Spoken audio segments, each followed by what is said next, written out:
Welcome, everyone, to the first in a really amazing series of webinars about change management and how you can use change management to align stakeholders, prepare for them for change ahead, and introduce critical elements of change management into your technology projects. I'm Kyle Haynes, a partner at Build. And before I introduce our presenter today, I want to share the dates for our next two sessions in this series.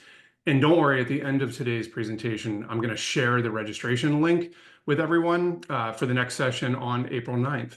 And I'll be monitoring the Q&A today, so please feel free to add your questions to the questions section.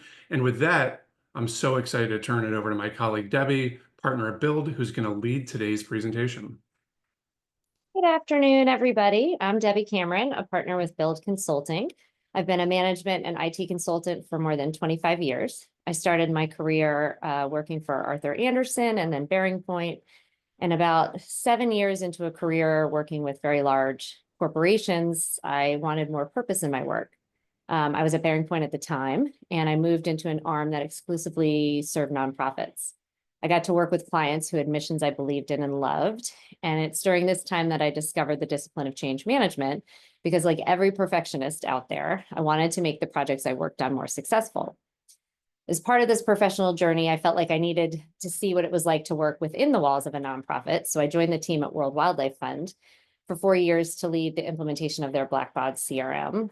I found that my experience having been a consultant and now being on the other side of it, really beneficial, because I was able to advocate and help the organization navigate a large technology project. I then found Build, which for me had the best of both worlds. I got to serve as an advocate for our clients and help them navigate technology projects. And I really got to pursue my professional passion, which is change management. It's important to me to see nonprofits be successful in their projects, and so many of them are not successful. And when you do research or read research on why, there are a lot of reasons why technology projects are not successful, but lack of change management is a big one. And it's one I felt that I could tackle. And today I'd like to share some knowledge with you all to help set up your projects for more success, or maybe just learn something new about change management. So our agenda for today is pretty simple. Let's reground ourselves in what change management is and why we need it. And then let's do a deep dive into what tools we can use in the project planning phase that would set a project up for more success from the change management perspective. At Build Consulting, we have two core beliefs that motivate us both to do this work and to approach it in the way that we do. The first is our belief that technology can empower organizations to work more effectively and to change the world. The second is that technology fails so often because we treat it like a baseball field in Iowa. We think if we build it, people will come. We get the shiny new technology, but we don't recognize the need for the organization to get shinier too. So this is a formula that we've used a lot before. So those of you who have worked with Build, I'm sure have seen it. It's one of my favorite, and it seemingly never gets old for folks because everyone has lived a version of this. And as I hearken back to the slide that I shared earlier, the fact that they don't come to that fabulous field we built in Iowa is captured in this formula. OO plus NT equals EOO. Old organization plus new technology equals an expensive old organization. The key is to find the right things to add to the formula that will make the outcome a transformed organization, because that's critical to your success. And maybe some of you have lived through this or are currently living through it, which brings me to the why of the folks who are joining us today to learn more about change management. As part of the webinar registration, we asked folks, what brings you to today's webinar? And it seemingly is kind of split. So half of folks just want to learn more about change management or how to better integrate it into their work. And the other half are looking at an upcoming technology project and thinking, okay, how can I leverage change management at this point to help with the project? We also asked folks, if you do have a technology project on the horizon or in one, where are you within it? And it looks like we have a good mix of where people are with their technology project today. Today, we are focused on project planning, and I hope things that we learned today you can bring back to these projects no matter where you are in them, because I honestly believe it's never too late to introduce change management to a project It just can't be ignored. Whatever investment you put into it, at whatever stage of the project you're able, you will reap rewards of it. So let's dive in and let's ground ourselves in what change management is. So I mentioned earlier that change management is a big component of why we see technology projects fail. And here's the connection. Here's the driver of why that's the case. A good deal of the failure rate of technology projects is related to the fact that we simply do not do a good job of anticipating the effect of these projects on the people that they're supposed to help. When these impacts hit them, we lose the hearts and minds of the people we're trying to serve. And as a result, we don't get the return on the investment we had hoped for. And in a lot of cases for our clients, the organizations have already introduced a large change without an appropriate level of change management. So they've already lost trust with their stakeholders. And they come to us looking to how to change that. And part of that is what we're going to talk about today, which is when we're planning that next project, let's start with change management. So what is change management? We like the definition by ProSci, which is a leading research and consulting company in the field of change management. And you'll notice I've highlighted, prepare, equip, and support individuals to successfully adopt change. You will notice it does not say guides how we make everybody on a project happy. It's a frequent mistake about change management. Change management is not about making everybody happy about the change. It's about making everybody ready for the change. When we start working with a lot of our clients, we find the culture supports the following statement, and maybe some of this will resonate with you all today. If you have emailed it, you think you have changed it. So what should change management look like at an organization? We at Build believe it's a concurrent work stream to any project, and it can be done by an internal resource or by a consultant. But what it cannot be is a side job of somebody who's managing the technical change. Oftentimes, there is a technical project manager focused on executing every aspect with the project, and it's difficult to have one person focused on both. A lot of times, folks will just take the change lead role and say, oh, the project manager can handle it as well. And that's not always the best way. So do I need change management? Here's the test. If your technology change requires people to adjust their behavior, I'll say it again. If your technology change requires people to adjust their behavior, you need change management. Okay, fine. But the next challenge is when? As early as possible. Ideally, it should be integrated during the project planning phase, even before the technology is selected or implemented. So I mentioned you can task somebody internally to do this. You can hire a consultant, but what should you look for when you look for a change lead? Like many professional disciplines, certain strengths lend themselves to being successful at leading change management efforts. And it does require a diverse set of skills and strengths. Strategic thinking is crucial as it enables leaders to foresee challenges and devise effective intervention techniques. An organizer's ability to manage logistics ensures that all elements of the change process come together smoothly, as well as making the concept clearer and easier to grasp for folks. Initiators play a vital role in driving momentum and motivating teams, which is essential for gaining buy-in. Communicator is an obvious one, but can't be left out. Clear and persuasive messaging helps stakeholders understand the rationale behind changes and their benefits and impacts. Empathy is an important one. It allows leaders to connect with individuals addressing concerns and easing emotional responses. I like to say knowing how to meet people where they are is a crucial part of successful change management. Lastly, maintaining a positive outlook is important for keeping teams engaged and inspired, especially during challenging transitions. It doesn't mean sugarcoating everything. Sometimes we have to acknowledge that parts of the change stink, but the strength is the positivity can help feed morale. So these are some of the strengths that I think make a really strong change leader if you are looking to find either a consultant or somebody internally to take it on. But why do I need it in project planning? And I will be honest, throughout my career, I have been challenged many more times than just once on why change management is needed so early in the project. And I get it. Resources are tight, budget, timeline. But if you want a return on the investment associated with your technology project, you need to invest in change management. I don't think anyone could argue that effective project planning is crucial for aligning leadership and setting clear expectations from the outset. By identifying stakeholders early, we can assess risks, and ensure that all relevant parties are included in the process. This proactive approach enhances communication and transparency, which are vital for your project's success. When team members are informed about changes and their concerns are addressed, it fosters a culture of adaptability and trust. Who doesn't want that for their organization? Think about what those feelings do to folks' productivity and collaboration, and the efficiencies gained when your team has those types of sentiments. Engaging team members through various methods, such as workshops and surveys, not only boosts their ownership and commitment, but also encourages collaboration. Additionally, establishing feedback loops early in the change management process allows for necessary adjustments, ultimately increasing adoption rates and ensuring an overall smoother transition. So what does change management look like in the project planning phase? There are a number of really cool change management tools for each phase of a project, and I'm sharing my top 5 favorites on this slide.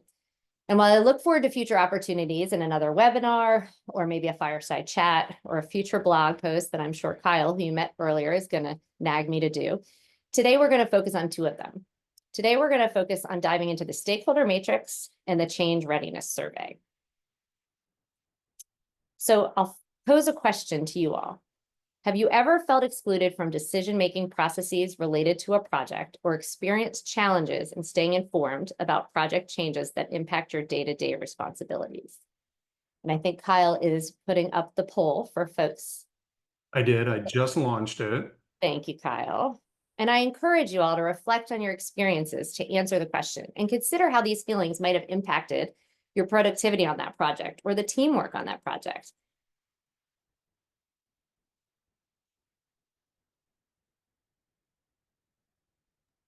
Results are flying in, Debbie. I'm going to give it another 5 seconds or so. If you haven't voted yet, please vote one time, not early and often. All right. Hopefully, Debbie, when I end the poll, you should be able to, everyone should see the results. Thank you. Okay, so overwhelmingly, yes.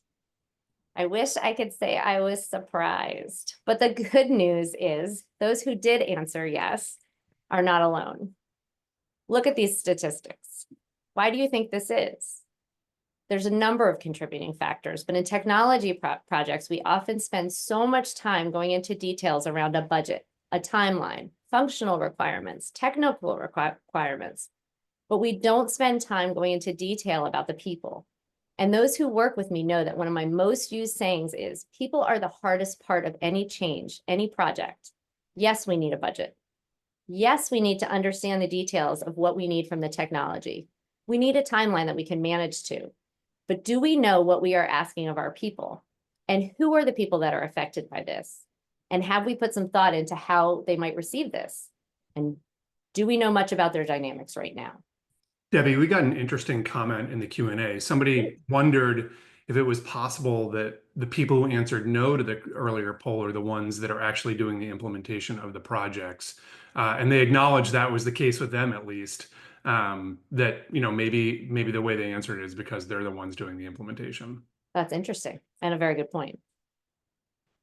Thanks for sharing that. There's also there's a question, and the question, and I think you touched on this earlier, is how to think about budgeting for change management if you're ahead of a if you're at the planning stage, you haven't undertaken the project already. That's a great question. And I know the most frequently used tool is folks do a percentage of the project, and that percentage is somewhat aligned to the size of the project. So if you're doing a $25,000 project or something that you're estimating to be $25,000, that you should take 15% of that. And as that the dollar amount of the project grows, the scale in the percentage grows. Additionally, some people like to look at it at how many people are affected. But in the second half of this webinar, the second tool we're going to focus on, the change readiness survey, is a tool I think is what folks should actually use to inform the change management effort, because it really shows where you are with regards to change management in your organization. If you've done it well, or if you haven't lost your team, or if your team has a lot of faith that this is going to be done well, or they cite a lot of organizational strengths, the investment in change management doesn't need to be as large as if you're really going to struggle to regain your stakeholders. They don't indicate a lot of organizational strengths to leverage in change management and other elements of that. So I'll circle back to that when we get to that part of the webinar, but that would be my answer.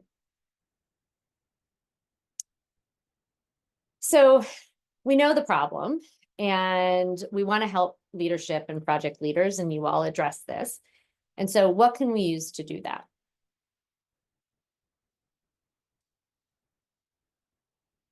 If my PowerPoint will cooperate, I will introduce you to the stakeholder matrix.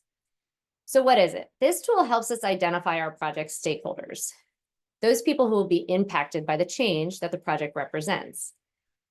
We use this to categorize them based on their level of involvement, interest, and influence, and figure out the best way to engage and communicate with each group throughout the project. Why do we use it? It helps us connect people to the project. It helps us see the people impacted by what we are about to embark on. It ensures those impacted have representation on the project, which is so important. It helps us identify any early champions, especially if any of them have high influences within the organization, and also helps us get a sense of any resistance so we can acknowledge it and begin efforts to reframe it. It also helps inform the various audiences that we need to communicate with, because as I'm sure you all know, communication is a key success factor in every project. Debbie, somebody asked if they could get a copy of that or if we had an example, and I can just answer that. So we can share out afterwards a link to it as a follow-up. Also, it's available on the Build Consulting website under the resources section. Thanks, Kyle. Understanding the outcomes of using the stakeholder matrix may further underscore how crucial it is for project success. First, we need to identify all groups or individuals affected by the project and assess the level of impact on each. It also helps us tie stakeholders to our project or selection team to ensure it's well represented and that we're reflecting the interests of all stakeholders that are impacted. It's essential that every stakeholder has access to a project team member or an executive steering committee member to facilitate feedback mechanisms and open communication. I will say, if you use the stakeholder matrix for any one thing, use it for that. Additionally, we must evaluate leadership alignment and readiness to support the project. It allows for an inclusive approach to building our change plan and creates a data repository to help us track stakeholder sentiment over time. This also helps allow for adjustments. Like many change management tools, it's a living, breathing document and should be revisited and managed throughout the project. Lastly, and I would say if you're using it for only 2 reasons, this would be the second thing I would make sure you track, is identifying change agents within the organization. Change agents can significantly enhance our change network. Sometimes you call them super users. Some people call them department captains. There's lots of fun names for them. But ensuring that we have influential advocates to support the project goes a long way to success.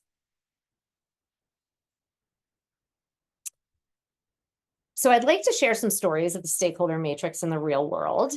In this case, neglecting to engage stakeholders had a significant repercussions for this museum that I worked with. The organization aimed to upgrade its CRM and membership and ticketing systems, but the IT department made unilateral decisions without consulting stakeholders. It was not done maliciously. They thought they were helping. Their entire goal, and they were very dedicated to making their end users happy, and they really truly cared about those they served. They just thought it was an IT decision, and they wanted to get the project going quickly. This led to a pilot project that failed to address users' needs and resulted in panic when key functionality was overlooked or not well communicated, and discovered when end users were brought into testing, which was way too late in the process. The project was ultimately halted, and we were brought in to do a fit gap analysis. Our instructions were to perform discovery and find out where the system lacked functionality the end users needed, and assess whether the system could be re-implemented to meet the needs, or if the system was not a system that could meet the end users' needs. What we discovered and maybe some of you have already guessed that this is where we're going, is that the core issue is not the technology itself or perceived lack of functionality, but rather the lack of effective change management. So we had to take several steps back and engage with our stakeholders at the beginning of a re-implementation project. And where did we start? We started with a stakeholder matrix and ensuring we had a representative group to move forward with. The fast-paced decision-making may have felt effective at the time, but cost the organization not only time and money, but also eroded trust among stakeholders, which can be far more damaging in the long run.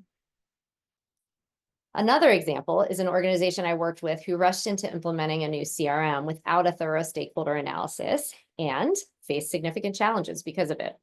In this case, our client's leadership's quick decision to address what they saw as a fixable problem, their old solution was being sunset, they chose a new solution and they ran with it.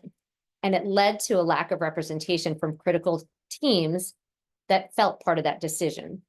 And in the end, it resulted in a system that the users said did not meet their needs. So the end users rejected the new system, claiming it was ineffective. And they used their voices to let leadership know about it.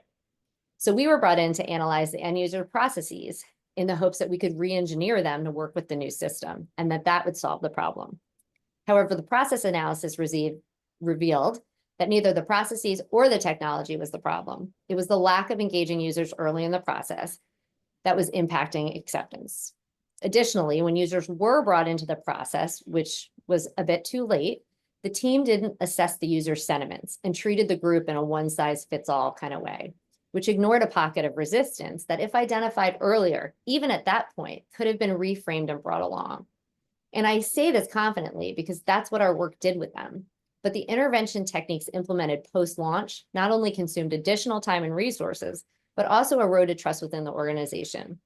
There was a lot of negative emotions around the experience. And even though when we left, the team and system were working efficiently and effectively together, the impact of the loss of trust some folks experienced will have a long-lasting effect on that organization and likely cost time and money in a future project. Debbie, somebody asked a question in the Q&A. They're wondering, and I'm guessing this person might be thinking about a CRM project or in the middle of one, what stakeholders in this story got missed? They were just curious about how it got missed. So this was, again, an IT-driven decision, IT and leadership, and they did not, and the two teams that were not involved were fundraising operations and the marketing team. And they had a membership program, so the marketing team was a heavy user of the CRM. So hopefully that helps. But let's just focus on a story of success. So this project involved a recent CRM selection project. In this project, leadership knew they wanted to invest in change management, having been burned before, and we were brought in to help them and engage with them starting in the project planning phase. By working with leadership to complete the stakeholder matrix and engaging various team leads in the completion of the stakeholder matrix, we ensured diverse representation in our selection team, which is so crucial for us to succeed in developing buy-in and support. It also gave us windows into some pockets of resistance early, which allowed us to tailor our coaching interventions as part of the selection project, and that ended up being really effective. And note, all of this was done before we started the technology selection. It is incredibly valuable to identify resistance in the early stages of a technology project and begin intervention techniques as soon as you can. The more you can bring folks along before the technology is introduced, the more successful the implementation of that technology will be.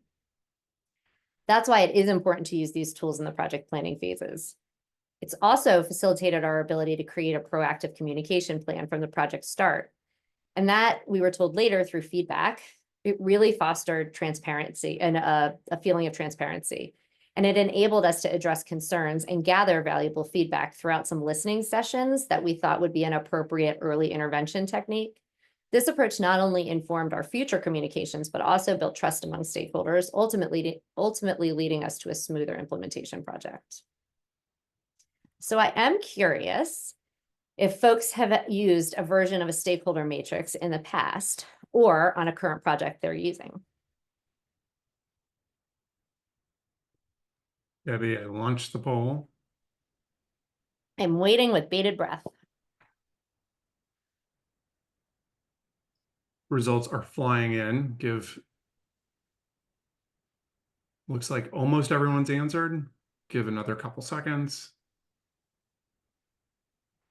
All right, I'll end the poll and share the results.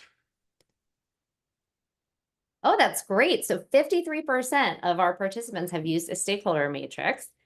33 no, and I'm not sure is 13. So that's great to see.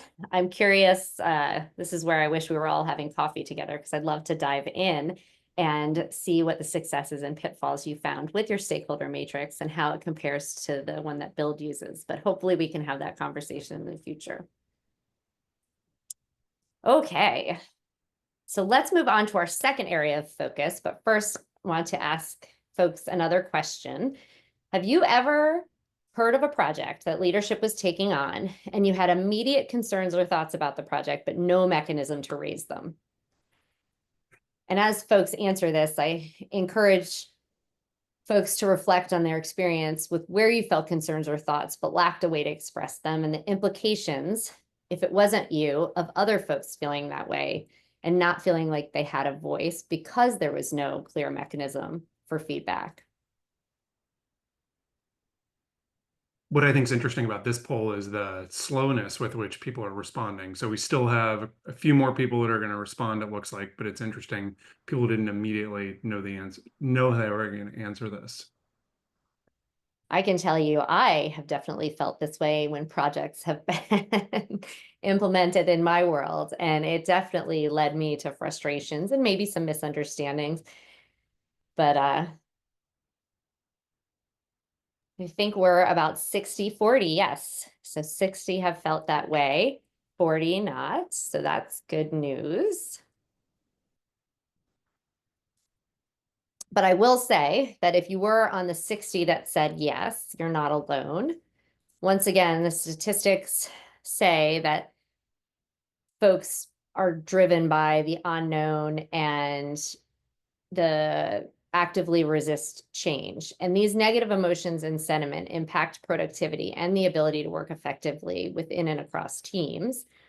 And so addressing these concerns proactively by fostering the culture of trust and open communication, organizations can mitigate this form of resistance and enhance overall performance during these transitions. Looking at it from the organizational perspective in some research, if we've already had a project where change management wasn't done well, we're creating a less agile and scalable organization. And let's be honest, there's no slowing the pace of change in this day and age. So we have to become an agile and scalable organization. And so what can leaders and project leaders do to address this component? They can use a change readiness survey, which is designed to assess how prepared and open the organization is for the upcoming change. It's a temperature check, but most important, it's a way to give your team members a voice early in the project. So what's the purpose of leveraging a change readiness survey? The change readiness survey is designed to assess the organization's preparedness for change, identify potential challenges, and inform strategies on how best to approach the people side of the project. Just as importantly, it also provides a baseline measurement of where the organization is, such as stakeholder alignment, sentiment, organizational strengths, workforce capacity, project management capabilities, overall change agility. Learning where we are in each of these areas at the beginning of the project allows us to measure against them as the project moves forward. And I think more important than both of those things, it's a way to give your team and your staff a voice in something that affects them. It is important that, when a change readiness survey is introduced, that it be given the right messaging around it, that it is important to participate. The insights gathered from the survey, ultimately, you want them to help shape change management intervention techniques like coaching plans, communication planning, training, support strategies, messaging, leadership presence. All of these intervention techniques are levers you can pull to ensure a smoother transition. And then continuous participation with much smaller versions of this survey throughout the project lifecycle, and maybe with a smaller group of stakeholders, allows for comparisons against the initial baseline to help track progress identify emerging risks that your change management plan is not mitigating, and adjust that change management approach as needed because you have that data to understand, okay, I thought we were addressing this, but we're really showing no progress in that area.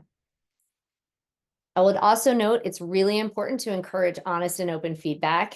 And the way to do that is to make this confidential and provide anonymity. I always struggle with that word. The results are really to be used solely for the purpose of improving change management strategies. You're not using it to, gain insight into how somebody specific feels about it. So you really want to treat it confidentially and let staff feel safe in being able to answer it. And so what questions should I ask when I develop my change readiness survey? The thoughts and research around this tool have really changed and evolved over the past decade. And in my experience, these areas, these colored boxes on the slide, they're the areas you really want to focus your questions in.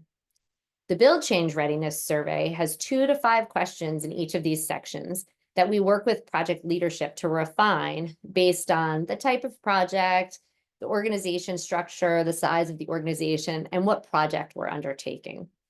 So as you design your organization's change readiness survey, I encourage you to focus on these areas and know it's important to ensure that the questions that you put in each one of these buckets align with your organization's specific needs and project goals, your size, and what your organizational priorities are. You really want all of that to help. The outcome is to surface key insights that will guide your change management approach that's specific to the project you're taking on. And I really believe utilizing a change readiness survey offers significant advantageous outcomes for organizations facing change. It allows us to pinpoint potential risks by gauging employees' perceptions and their confidence in the organization's ability to manage change effectively. By identifying organizational strengths, we can leverage them to enhance our chances of successful implementation. Additionally, establishing a baseline of change readiness is crucial. Like I was alluding to before, it really helps provide insights into the overall mindset, skill levels, and comfort levels with the change among staff. Once we know those, we can select the right intervention techniques to address those and make them feel like they are going to be prepared for that and that we are going to be supportive in them during this transition. This understanding enables us to really customize those intervention techniques and strategies. The 2 most common that folks always talk about when they talk about change management are communication planning and training, but there's so much more to change management beyond communication and training. There's a lot of tools out there. And the more we understand the people that we're impacting and what they need, the more we can pull on those different tools and also get creative, right? Because this is about people. Additionally, the survey helps clarify the support needed from leadership and change agents and help inform the scope and investment required for the effective change management. So going back to that great question in the first half of the webinar, how do I know how much change management I need? The outcome of this change readiness survey is really going to help you understand how much change management you need, because it's going to see not only what the sentiment is of your stakeholders, what their belief is about the organization's strengths and ability to support them in this change, but it's also going to show you how much they need. If you're asking about their capacity and they're indicating they don't have any, that's going to represent a bigger need from a change management perspective than a team that says, we're ready, our priorities have been made clear, and we know that this project is a priority and we're willing to dedicate the time to it. Those are 2 very different answers. And those projects are going to go in 2 very different ways. So you're really going to want to put more of an investment in change management to one of those. It also helps guide our communication strategy and allows for timely adjustments to our change plan based on that real-time feedback, those checkpoints that we continue to do throughout the project to see if we're making progress or if things we're doing are not landing for our stakeholders and they're not effective and that intervention technique was a miss. So let's change it. Additionally, depending on where you are in the project, that might introduce a risk that needs to be mitigated. And so it gives leadership the opportunity to develop a mitigation strategy for that risk before that risk becomes an issue that we have to deal with. So really, I just believe the use of a change readiness survey helps us prepare and ensure a smoother transition overall. So let's take the change readiness survey out into the real world. In one project I was involved in, the organization believed initially all focus should be on discovery and design, and change management would come in later. This was a very big training, and then wanted a very large communication plan around rollout. So when that time came to focus on change management, or when they believed the change management should really turn on, it became clear that there was some impact to ignoring change management for that long, and that we had already lost some key stakeholders in the work, and that we were going to have a pretty big hill to climb to get to launch and to really get adoption where we wanted it to be. And that was even after we lowered expectations a little bit of where we wanted adoption to be at start. So it was requested to put a lot of focus on change management ASAP. But the problem is, you can throw a lot of change management, but if you've already lost folks, you need to be very thoughtful in how you do it. And you need to really be able to measure if it's working in some way or another. And just like any leader, if you put that kind of investment into anything, you want to hear how it's going. You want a status on how it's going. But because of the initial oversight and coming to the table too late in the process, we lacked any baseline data to measure readiness in a kind of concrete, data-driven way, which led to uncertainty about users' needs and concerns and how best to address them. And were we addressing them? There was no temperature check we could do to see if we were making progress in addressing the concerns that they communicated at the time that we came in. And so as Go Live approached, leadership sought clarity on change management progress, and the team struggled to provide data-driven insights. We were really only able to rely on subjective information that didn't provide the confidence they were looking for to ensure stakeholders' concerns were being addressed. So it was a situation where leadership had anxiety about the change and weren't feeling like they were in a good place. And stakeholders were definitely having anxiety and not feeling like they were in a good place. And that situation is, nobody wants to be in that situation. And it underscores the necessity of engaging stakeholders early and continuously throughout the process to inform the project's change management and create a feedback mechanism to ensure the intervention techniques being leveraged are effective and money and time well spent to avoid that situation. More of a success story, we were brought in to lead change management at the onset, and we were able to utilize a change readiness survey during the project planning phase. And this was a really interesting project because the project involved the migration to a new CRM platform, and it was framed as a very strategic move for the organization. Everyone had been clamoring to make this move for years. Everyone was excited. Everyone was ready. This is the messaging that we received when we, partnered to take on this work. And we released the change readiness survey, and the survey not only highlighted employee concerns and some concerning readiness levels, but also pinpointed some deep pockets of resistance. Now, the good news is it allowed for a tailored change management strategy right from the start.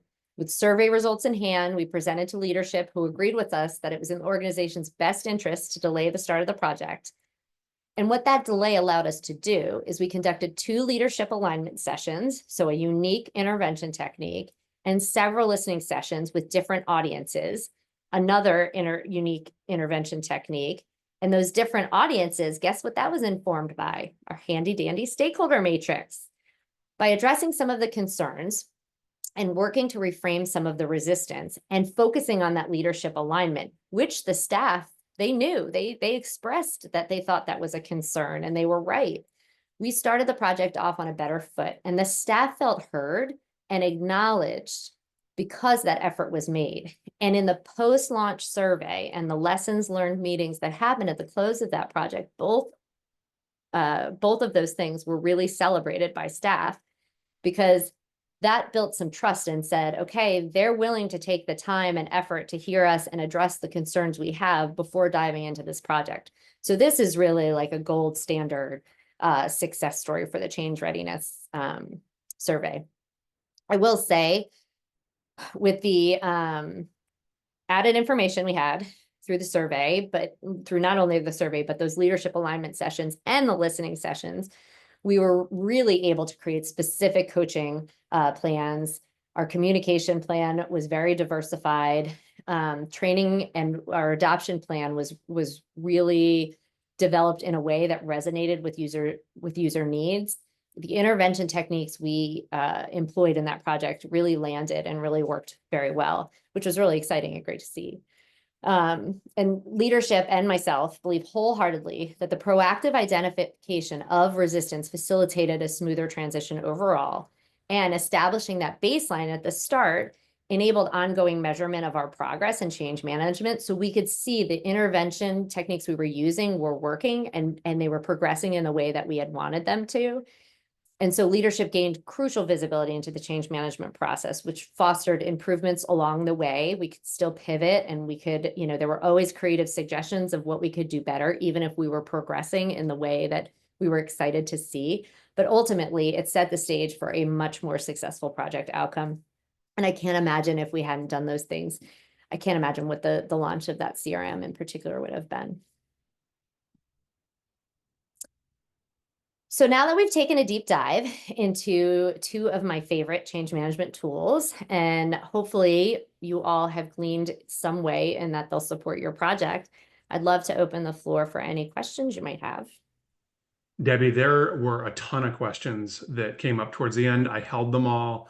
Do you want to take a deep breath as I just pepper you with the questions that we got along the way? And Take a sip of water and go. while you do that, I'm going to share in the chat. Here's a link, and we're going to share it later and share it also via email. Here's a link to the next webinar in the series, which we'll talk about towards the end of today's presentation. But the first question is, would you recommend doing a change readiness survey if the project's already well underway?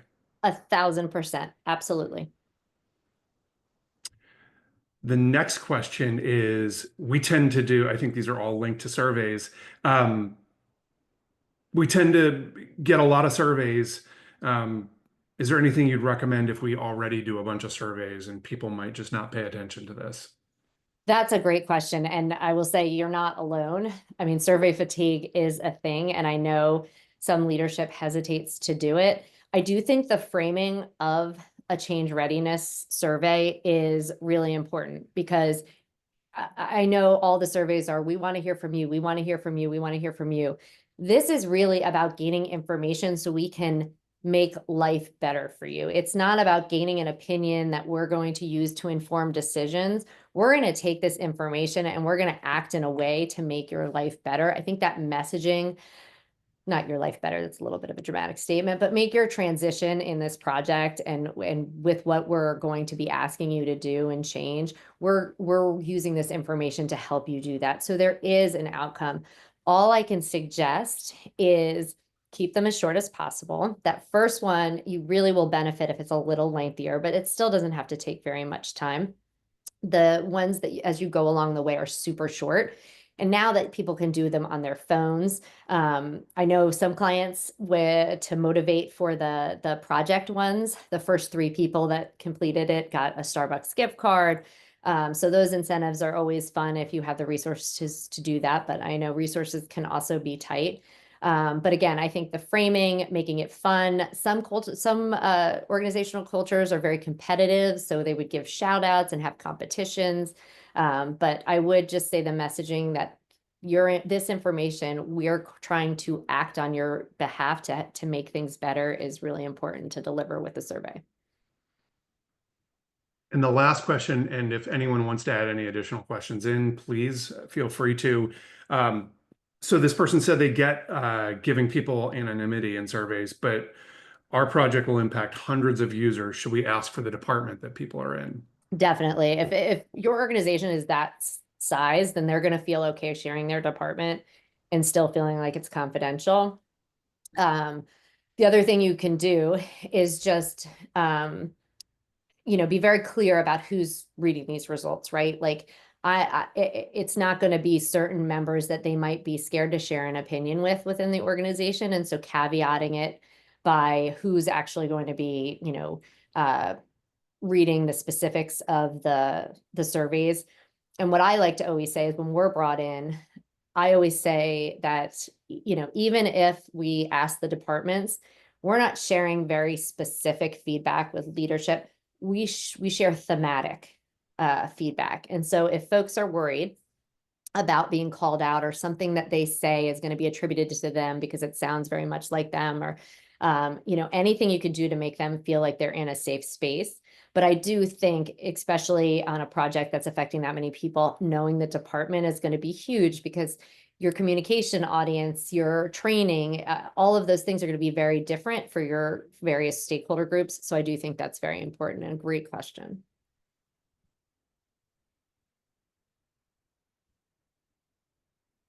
So I'll come off video, Debbie, because I think that's the last question for today. And I really appreciate this incredible presentation. As always, I learn a ton from hearing it, even if I've heard it before. And it just makes me reflect on how I can be a better change manager and change leader in the work that I do. On the next slide, I want to share a link that you can follow to some of our change management content that includes the stakeholder matrix. It also includes some sample change readiness survey questions that you can use. And I also wanted to share with you our LinkedIn information. We share information there. Also, our colleagues post a lot of great information. We re-promote it there. So it's just an encouragement to follow Build on LinkedIn. A little bit more about our next webinar. It's going to be the second in the series. Debbie is graciously volunteered to do the next two. It's on April 9th. You're going to be getting an email from us with a registration link in the coming weeks. Would love for you to block out the time. Love to have you return, come for the next in the series. And lastly, if there's any way that we can be helpful, please feel free to reach out to us. If you need help thinking through how you can align your stakeholders, think about how you're going to prepare them for the change ahead, introduce change management into a project, we would love to hear from you. And with that, I'm going to sign off. Debbie, thanks again. Thanks to everyone else who is here today, and we hope to see you in our next webinar. Have a great day.